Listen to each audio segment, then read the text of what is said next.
আলহামদুলিল্লাহি রাব্বিল আলামিন, সালাতু ওয়াসসালামু আলা রাসূলিহিল কারীম ওয়া আলা আলিহি ওয়া সাহবিহি আজমাইন।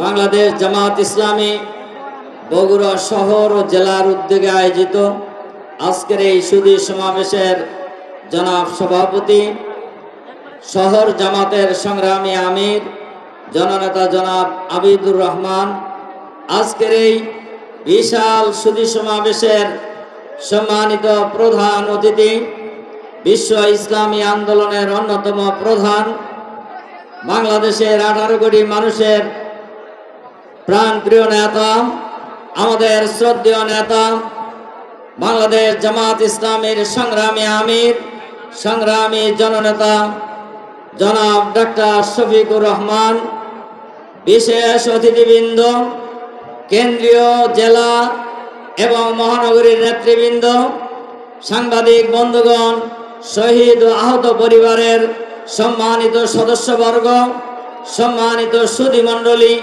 ভাই ও বন্ধুগণ, আসসালামু আলাইকুম ওয়া রাহমাতুল্লাহি ওয়া বারাকাতুহু। সম্মানিত সুধী মণ্ডলী, আমিরে জামাত আর অল্প সময়ের মধ্যেই আমাদের উদ্দেশ্যে গুরুত্বপূর্ণ বক্তব্য পেশ করবেন ইনশাআল্লাহ। আমি আপনাদের কাছে যে কথাটি বলতে চাই, দীর্ঘ 15.5 বছর, 15 বছর 7 মাস 5 দিন এই ফ্যাসিবাদী খুনি ভারতের তাবেদার এই শেখ হাসিনার সরকার বাংলাদেশের মানুষের উপর একের পর এক জুলুম নির্যাতনের স্টিম রোলার পরিচালনা করেছে। তারা গণতন্ত্রকে হত্যা করেছে, বিচার ব্যবস্থাকে ধ্বংস করে দিয়েছে, এদেশের ইসলাম প্রিয় মানুষের উপর জুলুম নির্যাতনের স্টিম রোলার পরিচালনা করেছে।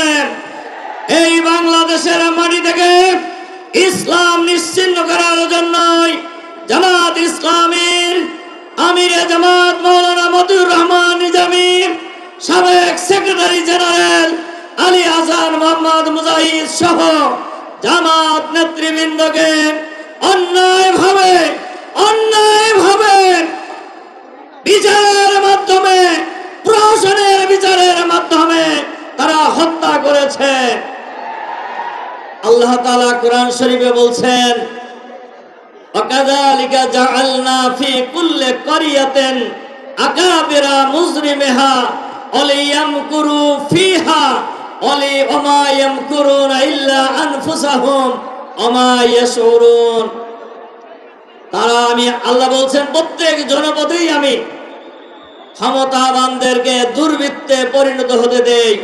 তারা ষড়যন্ত্রের পর ষড়যন্ত্র করে, কিন্তু সেই ষড়যন্ত্রের জালে তারা নিজেরা আটকে যায়, কিন্তু তারা বুঝতে পারে না যে ট্রাইব্যুনালে জামাত নেতৃবৃন্দকে ফাঁসি দেওয়া হয়েছে, ইতিমধ্যেই সেই ট্রাইব্যুনালে শেখ হাসিনা সহ তাদের নেতৃবৃন্দের বিরুদ্ধে গ্রেফতারি পরোয়ানা জারি হয়ে গিয়েছে।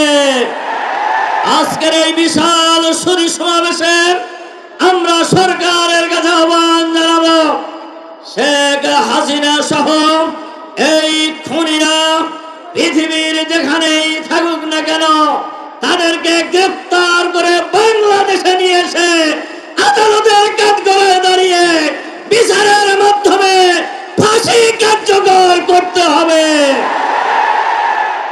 শুধু শেখ হাসিনা নয়, এই 15.5 বছরের এই ফ্যাসিবাদের যারা দোসর ছিলেন, এখনো অফিস আদালতে তারা আছে। এই সরকারের কাছে আমরা আহ্বান জানাবো, অবিলম্বে তাদেরকে চিহ্নিত করে গ্রেফতার করে বিচারের আওতায় নিয়ে আসুন।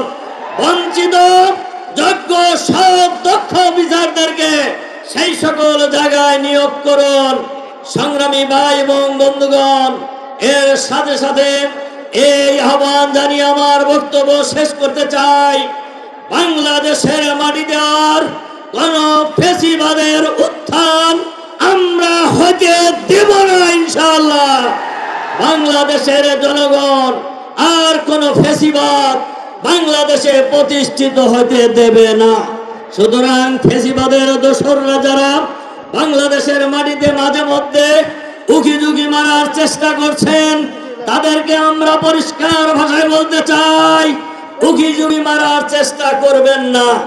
যতই উকিঝুঁকি মারার চেষ্টা করবেন ততই আপনাদের বিপদে পড়ার আশঙ্কা আছে। আপনারা যে নেত্রীর নির্দেশে উকিঝুঁকি মারার চেষ্টা করছেন, যে নেত্রী পালিয়ে গিয়েছে, নরমালি তিনি আর দেশে ফিরতে পারবেন না। দেশে ফিরলে গ্রেফতার হয়ে ফিরতে হবে তাকে। এজন্য আসুন, এই সংগ্রামী বগুড়াবাসীর কাছে আহ্বান জানাতে চাই, আসুন আমাদের আমিরে জামাত ডাক্তার শফিকুর রহমান যে বক্তব্য দেন, এই বক্তব্যকে বুকে ধারণ করে আগামী দিনে বাংলাদেশে একটি সুখী সমৃদ্ধশালী সন্ত্রাস মুক্ত, দুর্নীতিবাজ মুক্ত, চাঁদাবাজ মুক্ত আধুনিক ইসলামের কল্যাণ রাষ্ট্র কায়েমের জন্য যে লড়াই চলছে ডক্টর শফিকুর রহমানের নেতৃত্বে গোটা দেশবাসী ঐক্যবদ্ধ হতে যাচ্ছে আগামী দিনে। সুতরাং আগামী দিনের বাংলাদেশ হবে ইসলামের কল্যাণের বাংলাদেশ ইনশাআল্লাহ। সেই আহ্বান জানিয়ে আপনাদেরকে আবারও ধন্যবাদ জানিয়ে আমার বক্তব্য এখানে শেষ করছি। আল্লাহ হাফেজ। আসসালামু আলাইকুম ওয়া রাহমাতুল্লাহ।